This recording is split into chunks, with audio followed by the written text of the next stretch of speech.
Wednesday and Thursday. Well, we will be having a conversation with the gentleman, Fuad Lawal. He is one of the organizers of a project, and this project is huge because they want to chronicle prints from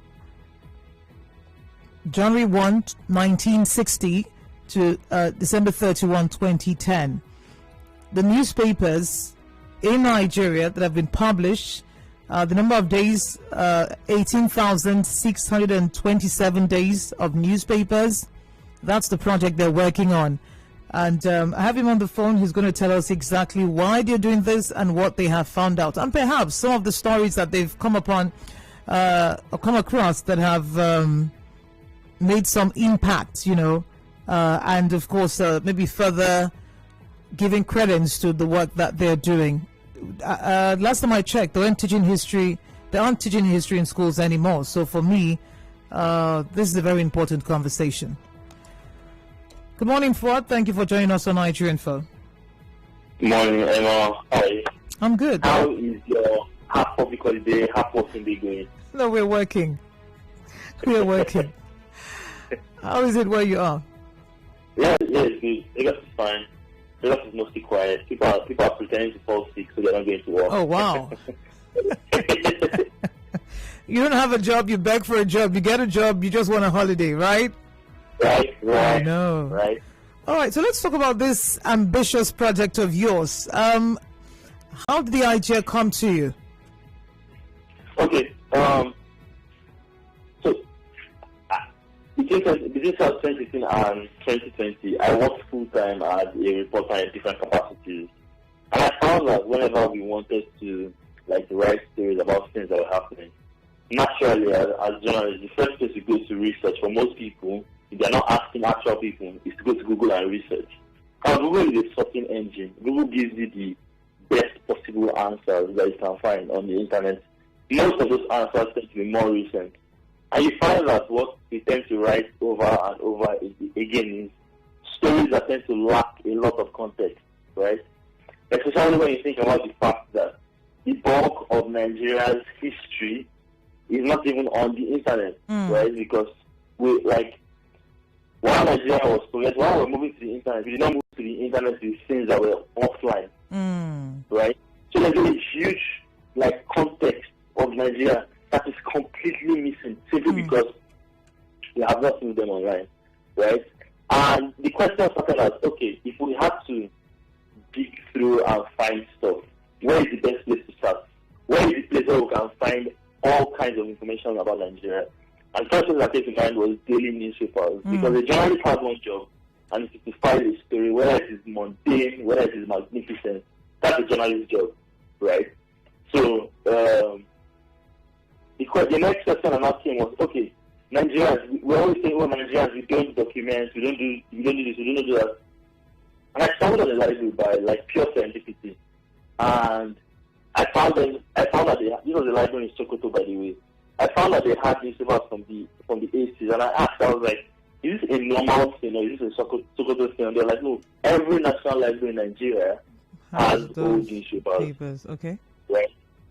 And when I okay, let's say I can find newspapers from January 1st, 1960 to December 31st, 2010. Why January 1st? Because when Nigerians are thinking about Nigeria, naturally we tend to engage with 1960 because it's the year that we got independence. Why 2010? Because it's 2010, after 2010 was when it became mainstream to find everything on the internet first. Before then, it was still a thing of there was print, there was terrestrial channels, and there was the internet. But in 2010 was when the explosion actually happened. So it's now okay, let's see if we can find these newspapers. And interestingly, in 5 weeks, we found at least one newspaper a day from this entire period in 3 libraries, right? Okay. National Library in Abuja. We found in National Library in Lagos. We found in Guardian's Library. Guardian Newspaper's Library. So first of all, that was exciting. Okay, yes, this thing is possible because these newspapers exist, right? But we know that when I need answers, I'm not going to go to the library to look for answers because I'm going to go to the library, and even if I'm going for a story, I'm going to spend hours trying to find a story. And it's like, what happens when we take those newspapers, digitally archive them, right, and make them accessible to anyone, anywhere, such that you are reading a story from 1984 as if you are reading a story that was published 30 minutes ago. Like, that is what we want to accomplish.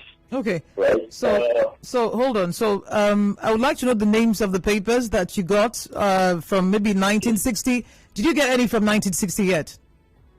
Yes. Okay. There's Daily Sketch. Daily Sketch? Yes. There are some very interesting names. There's Daily Sketch. So I found out that the Punch newspaper was actually, it started as a lifestyle product. It was Happy Home. So the magazine. Wow. But it now switched to the daily newspaper like 3 years later. This was in 1973. Okay. But Daily Sketch is one of the most fascinating ones because it's like they had such quality print. But they're just nowhere today. So do you recall who the editors or who the publisher was or who the editor was? I mean, when you got hold of the Daily Sketch. Okay, so I do not at this time. I actually have a place where I just write any information we find, just write them and document them down. Okay. I cannot immediately recall the names of the editors, but they were Nigerian. You found Nigerian names, though. You said? You found Nigerian names. Yes, they are mostly Nigerians. Okay. Right. For example, Daily Times was founded in 1927 by a white dude and Alatuja. Right. Like it was a Nigerian and a Nigerian, 1927. So yes, there's a lot. And you know how we always tend to say, oh, we don't document our stories. People actually did the work. Yeah. Like there's just no evidence of this because we have not yet brought it to a place where people can begin to appreciate the work. Okay. So your documentation would run from January 1, 1960 to December 31, 2010, right? Yes. So how far have you come? Yes. So the first thing that we had to do was we had to figure out how to get access, right, to these newspapers, right? And that has also been the single biggest blocker. Now, when we're engaging, I mean, it's been a mostly learning experience for me. But when we're engaging with a government entity, you can only engage as another legal entity. Okay. Right? And so we began the process, myself, a bunch of other journalists and non-journalists, a lot of non-journalists actually. We began the process of registering an organization, right, to partner with these archives. The goal is to partner with them, okay, right, raise funds, buy scanners, right, scan these newspapers into like image files, then use the technology called OCR, right, it's a machine learning system. It extracts, like, so if there's an image, it extracts the text for the image. Oh, wow. I feel like most Android users, if you search for Google Lens, you can test it. You extract the text from the image, and it goes from, like, image to actual text, like, you can copy and paste. That's actually what we want to do. But the single biggest block at the moment is that it is taking forever to register with the CAC. Also, so I thought there was something the Vice President announced sometime last year. What happened with that? Apparently they've been doing some restructuring inside the CAC. And what I just know is that we started this process in September last year, and we are still not registered. It is actually mind-blowing because that is the single biggest blocker for this project. That is the single biggest blocker. Because everybody that wants to work with us, and it makes sense. It makes sense to demand that they can only work with a legal entity, a registered entity, right? But we can't do much. We can't do anything that fails. So the only thing that tends to happen is that we visit the library, we take pictures of pages of newspapers. Take for example now, right? If I wanted to, I went to the library one time and I saw September 1991, a Vanguard newspaper. And I tried to take photos of every page. I took from September 1 to September 10, and that took me 2 hours. Wow. If I had a scanner, I would have done 4 months in 2 hours. Right? But like just the fact that we cannot engage properly with these people because we are not a legal entity, it means that we are doing a lot of things that don't scale. And random fun fact, because I said September 1991, is that the biggest debate in September 1991 in Nigeria was on state creation. Can Nigeria afford new states? Because Abacha just announced, Babangida just announced 10 new states, 9 new states. It took us from 21 states to 30 states. And there were all kinds of debates, there were all kinds of consequences. There was some violence here and there, Akwa Ibom, Jos. But yeah, that was a random fun fact. And this is what you find out when you engage with old Nigerian newspapers. You just stumble on the most random page, and it just blows your mind. All right. Right? So we'll get back to that. But from what you've learned so far, how critical would you say it is for us to get history back to our children in the classrooms? It is so critical. I'm going to use an example, right? When Buhari was running for president in 2015, right, the only thing we had to judge Buhari was hearsay. There was no concrete evidence. Hearsay was from our parents, from maybe people just post or every type of propaganda, for positive or negative, right? It was not hearsay. But there was nothing that would have beat it, that would have beat being able to just share the content of a newspaper. Do you understand? Because reporters were risking their lives in some cases, right, to get stories to ship, right? I feel like we can never, like Nigeria's intellectual memory, right, is so critical that it is hard to create an identity, a Nigerian identity, without an intellectual memory. Like we've seen movies of people forgetting themselves, right, and not knowing who they are technically. I believe strongly that a lot of, like, Nigeria is engaging with itself blindly, mostly blindly, right? A lot of amnesia, a lot of lack of peripheral vision, just very short-sighted. Because think about what will happen if we could access Nigeria's fiscal history. Like, just how has Nigerian leadership approached budgeting over the years? Okay. What are we going to learn from that? Right? Many of us that are Nigerians, are young Nigerians, we know more about American history than we know Nigerian history, simply because of how much of it was documented. So I think that even beyond journalists, it's a game changer for writers who are trying to write historical fiction. It's a game changer for filmmakers, a game changer for economists, for students, for all kinds of people, simply because it was people's job in the past to show up every day and file all kinds of stories. And now it will be useful for all of us. Wow. This is so profound. Oh my. We're talking with Fouad Lawal. He's taking on the project. They want to document digitally Nigeria's newspapers from the 1st of January 1960 up until December 31, 2010. And he's been telling us how the journey's been, just trying to register a corporate, entity so that they can engage, with the archives, some of the papers they found. And the present challenge of not being able to complete the registration yet because of the CAC, not because of them, and how far they have come. So, Lawal, what it is right now is that the project is sort of stalling, right? Yes. Let me tell you what will happen if we are registered right now. The first thing that's going to happen is that we're going to finally shake hands with archives, right? Secondly, so a couple of people have been trying to make donations, right? Because they want us to. For example, we need to purchase a large format scanner, such that we can use to scan the newspapers without destroying them. Those large format scanners are it's north of $10,000, south of $20,000. Like, I had no clue scanning anything was going to be that expensive, right? But we can't engage with anybody's money, right? Unless we are registered entity. I'm not even going to be a party to that. Even in the past, last year, when people were extremely excited, what we did was keep a public spreadsheet of every money anyone sends to us and everything we purchase it with.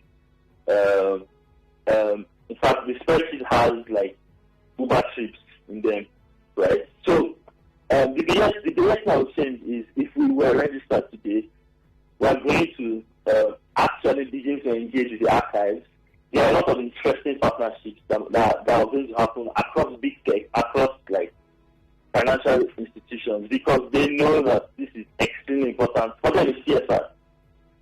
Me, I just want it to happen by any means necessary, as long as it's legal, right? So yes, the biggest stop again is registering as a legal entity.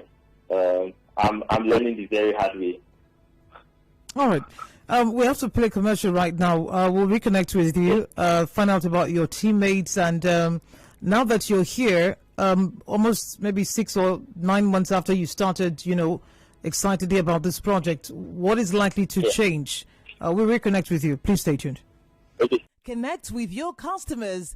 Advertise on Night Super Found.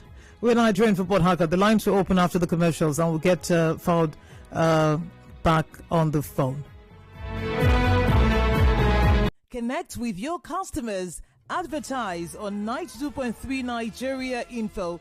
Visit our downtown office at Shop 9, Mediatrix of All Gracies Plaza, opposite FIRS, Stadium Road, Port Harcourt, and book your commercials. Call 0817 001 8162. That is 0817 001 8162. And let us connect you to your customers. Connect with your customers. Advertise on 92.3 Nigeria Info. Visit our downtown office at Shop 9, Mediatrix of All Gracies Plaza, opposite FIRS, Stadium Road, Port Harcourt, and book your commercials. Call 0817 001 8162. That is 0817 001 8162. And let us connect you to your customers. Connect with your customers. Advertise on 92.3 Nigeria Info. Visit our downtown office at Shop 9, Mediatrix of All Gracies Plaza, opposite FIRS, Stadium Road, Port Harcourt, and book your commercials. Call 0817 001 8162. That is 0817 001 8162. And let us connect you to your customers. Connect with your customers. Advertise on 92.3 Nigeria Info. Visit our downtown office at Shop 9, Mediatrix of All Gracies Plaza, opposite FIRS, Stadium Road, Port Harcourt, and book your commercials. Call 0817 001 8162. That is 0817 001 8162. And let us connect you to your customers. Connect with your customers. Advertise on 92.3 Nigeria Info. Visit our downtown office at Shop 9, Mediatrix of All Gracies Plaza, opposite FIRS, Stadium Road, Port Harcourt, and book your commercials. Call 0817 001 8162. That is 0817 001 8162. And let us connect you to your customers. Connect with your customers. Advertise on 92.3 Nigeria Info. Visit our downtown office at Shop 9, Mediatrix of All Gracies Plaza, opposite FIRS, Stadium Road, Port Harcourt, and book your commercials.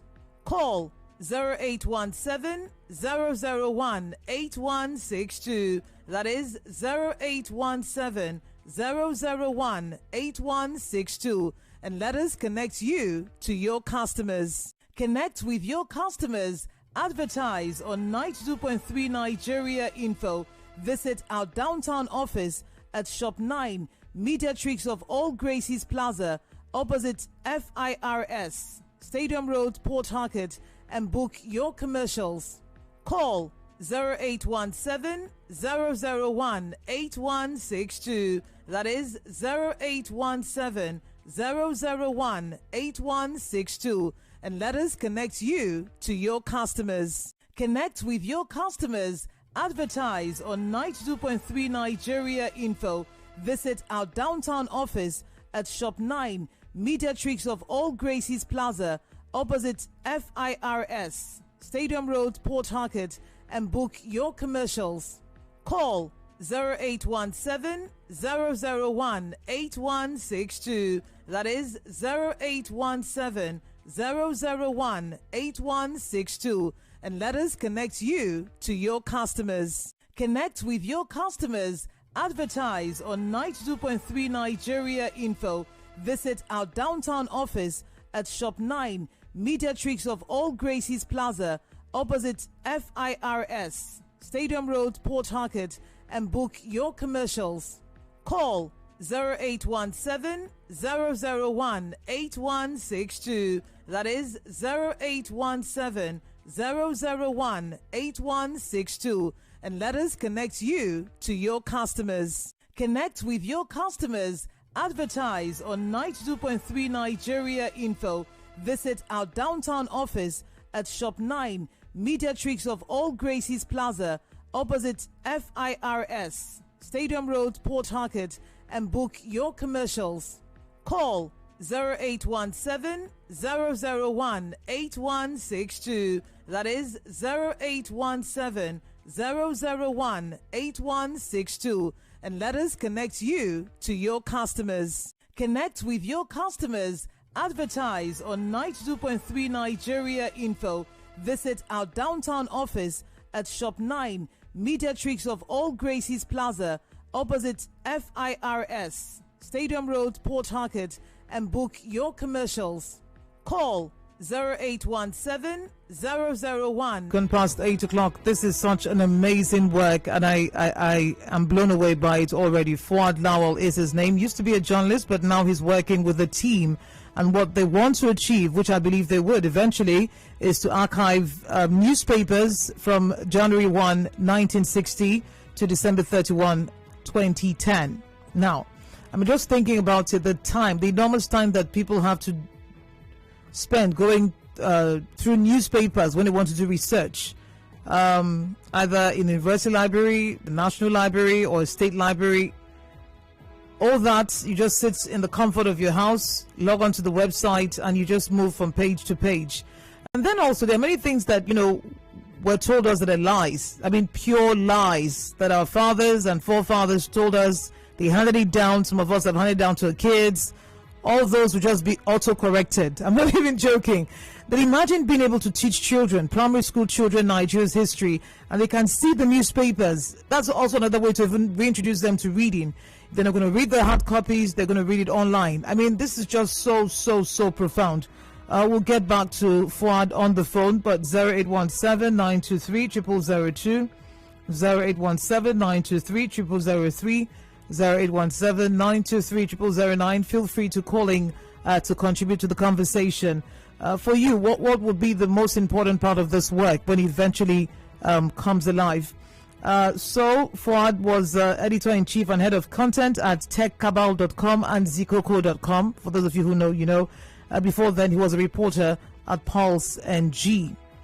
0817-923-0002, 0817-923-0003, 0817-923-0009. We are on Twitter at Nigeria Info PH. If you're on WhatsApp, 080-903-06-416. We're going to see it happen in our day when we can, a time when we can just go online and just check maybe May 12, 1963. Wow. We're Nigerian Info. Oh my, this is so exciting. 0817-923-0002. Good morning. The Enigma, good morning to you. This is Mr. Zion from Port Harcourt. All right, let's hear you. Honestly, it is a wow. You know what it takes to hear editorial from 1952 or from 1973, what editors discussed to observe their comments, which were true, which were the real pain of this country. You know, sometimes when I see some old newspapers to read, I tend to imagine what the what editors try to achieve, the newsmakers, how they went far to acquire this kind of news and present it for us. And I believe that this is a project that the federal government should be interested in, institutions should be interested in, and for the cost of PSC to be delaying is another pointer. See, some nations are looking for individuals like this that can bring the pictures of their history to the present day. They didn't find. Now we got wrong. Look how we are stressing them. We are discouraging them not to register that company. I want to call on the federal government to give these people a total backing. Let us be honest. This project will be capital intense. They need to visit some old headmasters. I'm telling you, old headmasters, they will give it to them. Do you have also newspaper or also newsday? How does it demand? Their money, capital. So the federal government to be involved, state government to be involved, because this project will tell us the truth about Nigeria. All right. And those who don't love Nigeria because of the history of this country, they will rethink to love this country again. Mr. Zion. Thank you for calling the Nigerian for Port Harcourt. Good morning. Put off the radio. Put off the radio. Okay. Good morning. Hello. No, good morning. Good morning. Yes, quite a laudable effort, I must say. But however, I called in because there was something you said about lies. And in that context, I wanted to say that if we are putting down all these things, is it not possible that some of these things that can also be put together, some of them may not be correct, given the fact that, yes, human opinions are what we are dealing with here. So how do you differentiate it? Because if you put it down and somebody reads it, and if indeed it's actually not the true picture of something, how do you now say it's a history that we should learn from it? Thank you. Okay. I'll put that question across to Fuad when I get him back on the phone. But for me, I think it's just easy. It's going to spark off another set of conversations, you know, because we're going to ask questions. And really, there are people who are still alive from the 1960s. They have answers. And then again, perhaps they would find more than one copy. Maybe they'll find from the sketch. They'll find from one other paper.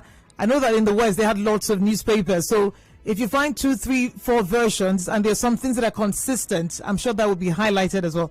Oh my God, this is just so profound. 0817-923-0002, 0817-923-0003, 0817-923-0009. Let's hear you. We're Nigerian info. Hello, good morning. Good morning. Yeah, for me, I think it's a very good development. I saw one newspaper, very old one, those days. I don't know if you know about it. We call it Observer in the days of Bender State. I was going to ask him, but when I realized that we're talking 1960, I just, checked myself. No, I think Observer was there from that 1960 something until they finally granted, I don't know when, but I remember some of the litigations that we have as a people, especially within that dental areas. Some of those things were found in the Observer newspaper. And I saw something last week that was so profound. There's a road around the Cocoa area, which is supposed to be the Cocoa-Lekki Road, right? And it's supposed to take you like 2 hours from the Cocoa Junction to Lekki in Lagos. So the first phase is what they call the Cocoa Ogeye Road, and that contract was awarded for 30,000 naira as at that time. You know, somebody ate the money, and I'm asking, who ate the money? Who did they give the contract for 30,000 naira, which is minimum wage now? That was what it takes to construct that road, and they issued the contract, and somebody was paid, and the person ate the money. So that's to tell you that the quagmire we find ourselves today did not even start today. Thank you very much. All right. Perhaps we'll get better clarity about where and with whom it started way back when. So I'm checking Wiki, and it's the oldest here on record, from what is before me, is 1945 Tribune. The location was Ibadan. We're Nigerian for. Good morning. Hello? All right, so we have the Tribune from 1949. We have Daily Times, 1925. We have the Observer, 1968. Bendel Newspapers Company Limited. We have the more recent ones. We have the Punch. We have the Standard. The Tide. The Tide was in Port Harcourt, 1971. River State Newspaper Corporation. Lagos, the Punch, 1971. Observer, 1968. Okay. But you see, this did not capture the sketch which he mentioned. All right. Fuad, thank you for joining us again. Someone asked a question while, I was talking, and he said, what would happen if you get a newspaper and you put it online, but the information is not totally correct, or it's not correct at all? What would we do with that? Isn't that not going to be, an avenue to misinform people and project history as it did not happen? Yes, that's an extremely important question, right? Now, first of all history is revisionist, right? Our understanding of history gets better the more we revisit it, right? Inevitably, we are going to stumble on propaganda, inevitably, right? But one thing is clear: if we had to choose one, if we had to choose a complete blackout to our history, or we have some access to our history such that some of it might be inaccurate, right? But the way that things get accurate and we have a better understanding of things is when we have a lot of context and a lot of perspective. So think about it this way. The first step of the project is to archive over 18,000 specific newspapers, one per day. Why? Because we know that with one per day, we have access to that time, right? Now, it gives us it's kind of like having a window view into a house, right? You are outside, it's a dark night, you have one window to see a house, right? Then the next step of the project is to archive more days from those days. Like, so instead of just one day from January 1, 1960, it is January 1, 1960 across 5 newspapers. And suddenly we have a better picture of January 1, 1960. Right? Yeah. But the thing, like, what is a net positive, or what is a net negative for us is that we have no sense of what those times are. Right? And we are watching for it. Right? So that's a very important step, and it's something we are actually keeping in mind, because we know that, we see propaganda happening in the media today, right? And it definitely happened in those times. But what is even also interesting is that we also know from reading that people have risked their lives to shift stories. Those stories deserve life. So I think that as net positive versus net negative, looking for those newspapers is net positive. All right. Better we find them, refute the falsehood, because we now have a lot of perspective, than not find them at all. All right, we're taking more calls. Just stay on the line. We're Nigerian for. Good morning. This is very interesting. When I say you guys are very distinguished in your broadcasting, I think it's not a bad idea. Most of the newspapers you mentioned, I don't think I've even come across them or had them before.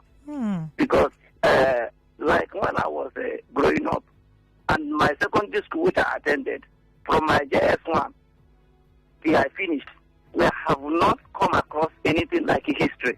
We don't even have a history teacher. But when you go to our school timetable, we have history there, but there is no teacher. So I will quickly, what will you best advise, at least government, in terms of making history a compulsory subject, even making it compulsory that every school, be it private and government, should have a history teacher. Because to tell you the truth, I'm lost in this country.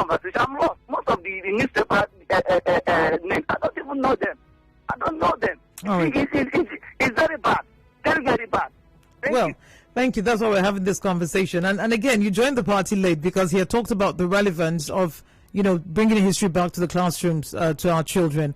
Also here, I can see the Triumph newspaper from Kano in 1980. Then the Standard, Jos, 1972. We're Nigerian for good morning. Hello, my dear. Good morning. Good morning. Paul was on the line. Indeed, the removal of history from our school curriculum is a deliberate act. I want to emphatically say it. Because there are some ugly information about our history which some people would not want us to know. Because by the time it is made known, we may resist their present or future motives. For that reason, it was removed from our school curriculum. But they are just saying that if people don't know their past, will not know their future. If you don't know where you are coming from, where you are going will be a disastrous one. And that is why we find ourselves in this mess.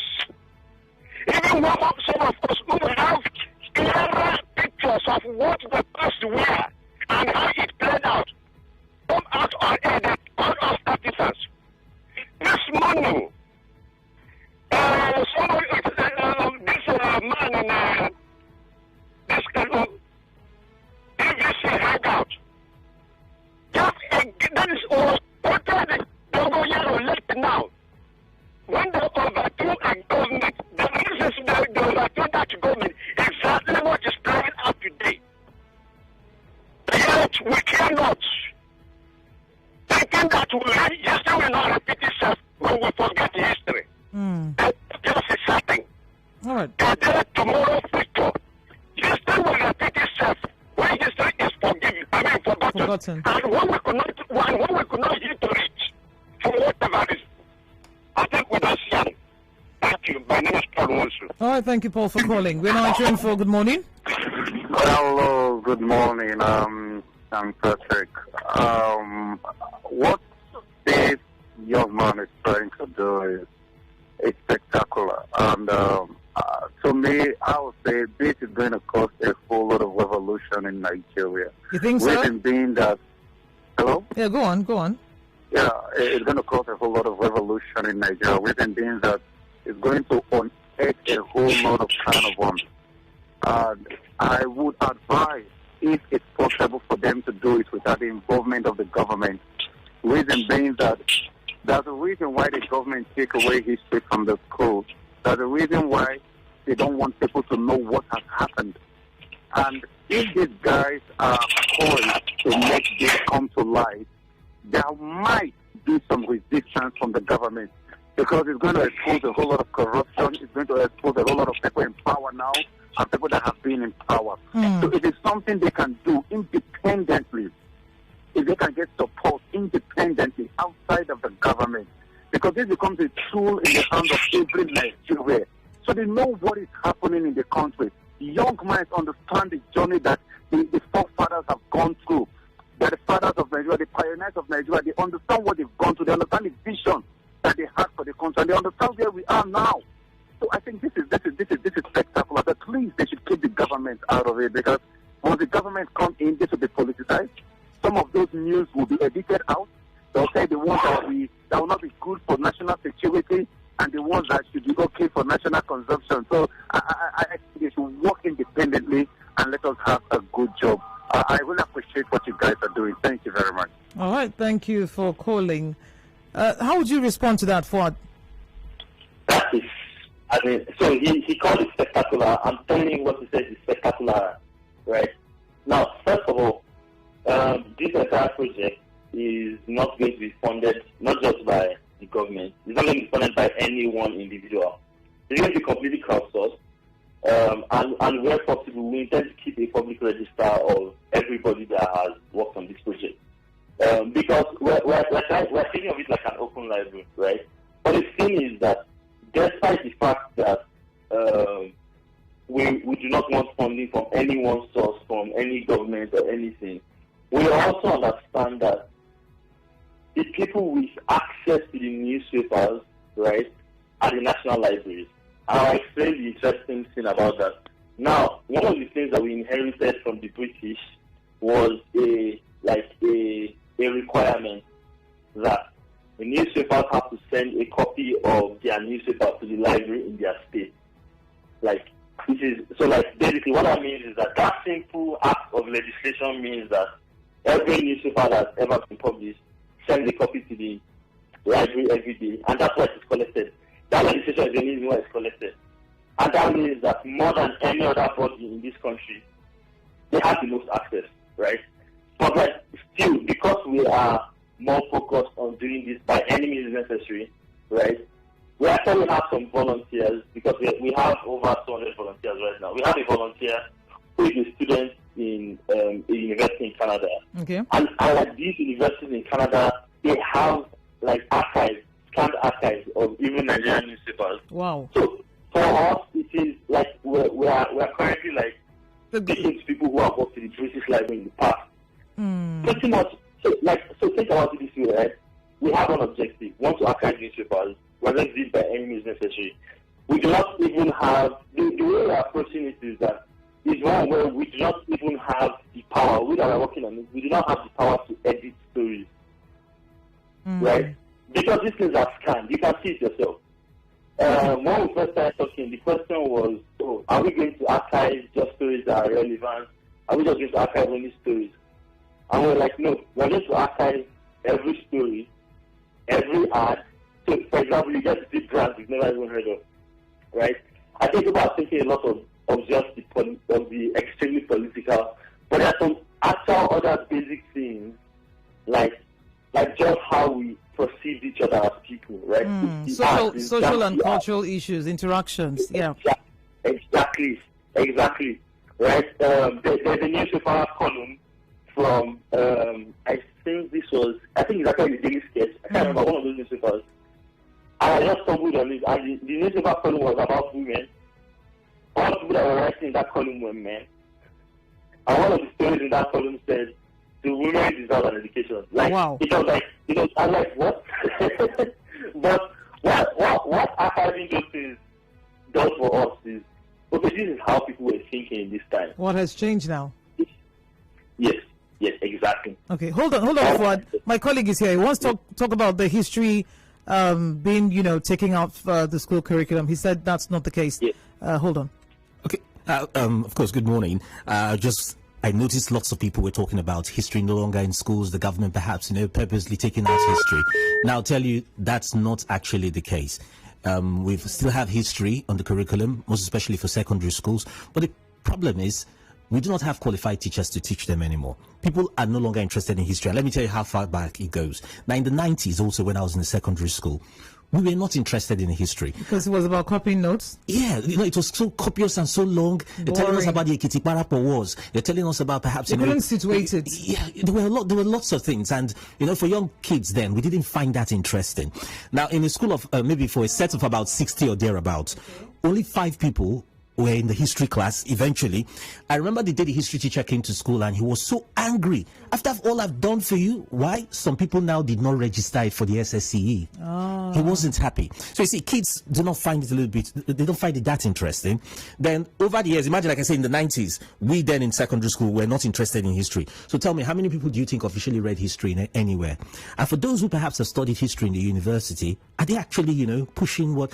So most schools do not have history teachers. Okay, I understand. We need to have better storytellers who want to teach history, who know history, who've studied history. We still have civics at least, for the primary school students, but maybe it doesn't do enough. We need the more detailed stuff. That will come in the secondary schools, but we no longer have them being taught. No, that's not in the curriculum. Thank you, Carlo Rakwe. Yeah. All right, so Fuad, we've got just about 60 seconds left for this. What are your final thoughts on this project? My final thought is that this project is not just about the big things and the big power plays of the day. It's about small things like recipes too, right? It's about the fact that there were recipes of palava sauce. I don't know if you've heard of palava sauce before in the 70s, right? But it's not here today, right? It's not just about bringing history back into schools. It's making how we think about ourselves richer across board, from film to academic papers to newspaper articles, right? You're going to learn more about Nigerian history by watching a movie like Figurine, right? Yeah, even in history classes. So that's why it is thinking about it not just for the big things, but also the small things. All right, thank you. Thank you very much. Send our love to your team, and we'll keep talking to find out, and of course, also chronicle your progress. Awesome. Thank you. Fuad Lawal there. He's one of the project organizers of this work. 1960, January 1 to December 31, 2010. They're going to put together newspapers from those years and put it out online so that we can access it. A final message here. The project is a laudable one, should be encouraged. On the issue of propaganda, let's use the theory of source criticism, which makes a piece of information difficult to deny, even though one chooses to be biased. Sunny, send that in from Chuba. That's a wrap this morning. And this week for the Morning Crossfire, thank you for joining the conversation. For me, it is about rewriting Nigeria's history. We're going to follow it up and bring you up to speed as they make progress. My name is Enoch Bedri. Find me on Twitter at Enigma City, Instagram, Enigma City, Facebook, Enigma City NG. To enjoy the rest of our broadcast and, of course, your weekend. Good morning.